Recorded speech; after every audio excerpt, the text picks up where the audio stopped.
नमस्कार मंडळी. श्री स्वामी समर्थ मराठी भक्ती दर्शन चॅनलमध्ये तुमचं स्वागत.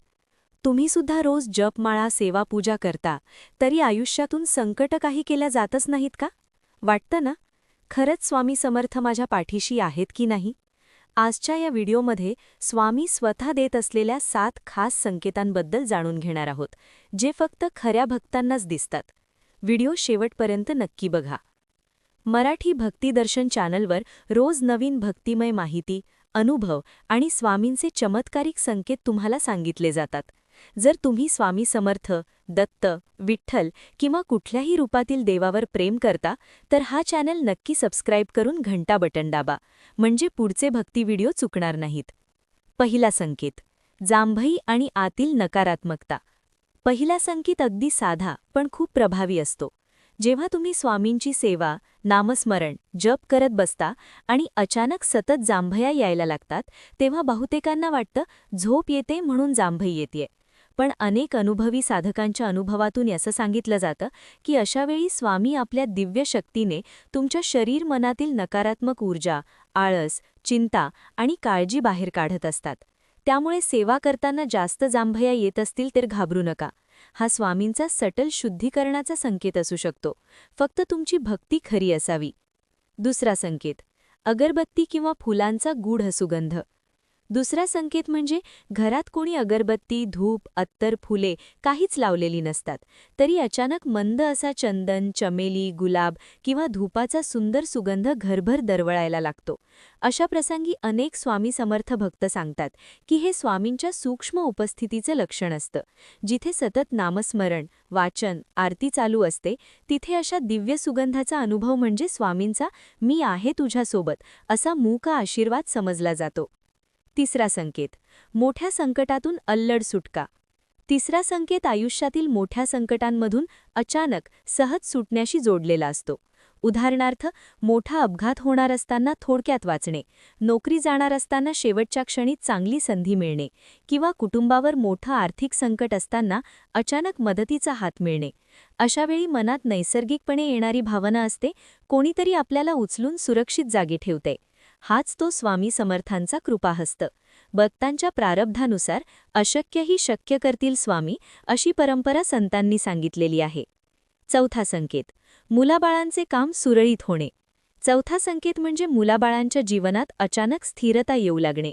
ज्यांच्या मुलांना सतत अभ्यासात, नोकरीत, नात्यात अडचणी येत होत्या, त्यांचं शिक्षण नीट होऊ लागणं, चांगल्या नोकऱ्या मिळणे, लग्न, व्यवसाय यांसारख्या गोष्टी योग्य वेळी आणि योग्य प्रकारे पार पडू लागणे, हाही स्वामींच्या कृपेचा सूचक संकेत मानला जातो. मात्र इथे लक्षात ठेवायची एक गोष्ट म्हणजे प्रत्येक गोष्ट आपण जशी अपेक्षा करतो तशीच झाली तर स्वामी आहे असे नाही.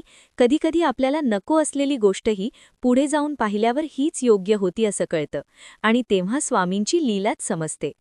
पाचवा संकेत: नको असलेली घटना पण पुढे योग्य ठरणे. कधी तुमच्या आयुष्यात अशा घटना घडल्या असतील ज्यावेळी तुम्हाला त्या अजिबात नको होत्या. नोकरी मिळत असूनही अचानक रद्द होणं, ठरलेलं लग्न मोडणं, एखादा प्रवास अचानक रद्द होणं. त्यावेळी मनात दुःख, राग, प्रश्न निर्माण होतात.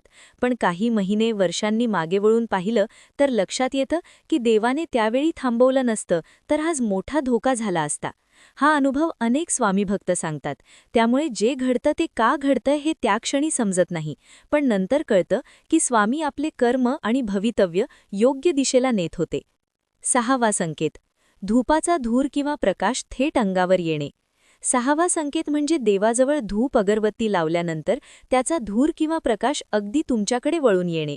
मंदिरात किंवा घरच्या देव्हाळ्यात तुम्ही मनापासून श्री स्वामी समर्थ नाम जपत बसला असताना धूपाचा धूर गोल फिरत फिरत तुमच्या चेहऱ्यावर किंवा हातांवर येतो, किंवा आरतीचा प्रकाश तुमच्या अंगावर फोकस झाल्यासारखा वाटतो, तर अनेक साधक याला स्वामींचा "मी ऐकतोय, काळजी करू नकोस" असा जिव्हाळ्याचा आशीर्वाद मानतात.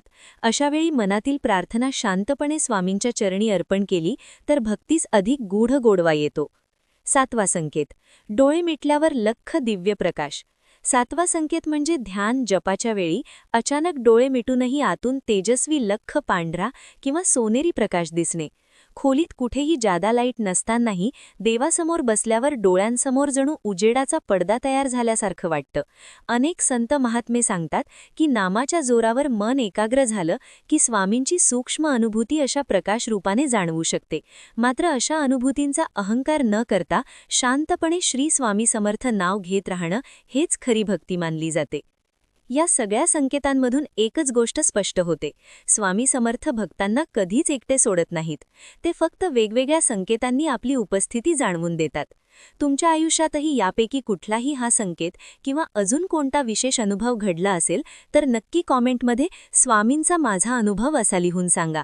हा व्हिडिओ तुमच्या स्वामी भक्त मित्रपरिवाराला शेअर करा, म्हणजे ज्यांच्या मनात प्रश्न आहेत त्यांना सुद्धा आश्वासन मिळेल. आणि अशाच आणखी नवीन भक्तिपूर्ण माहिती, अनुभव आणि स्वामी समर्थांच्या कृपावृत्तीसाठी मराठी भक्तिदर्शन यूट्यूब चॅनल नक्की सबस्क्राईब करा आणि घंटा बटन दाबा. शेवटी एकच प्रार्थना, अशक्यही शक्य करतील स्वामी. श्री स्वामी समर्थ महाराज की जय.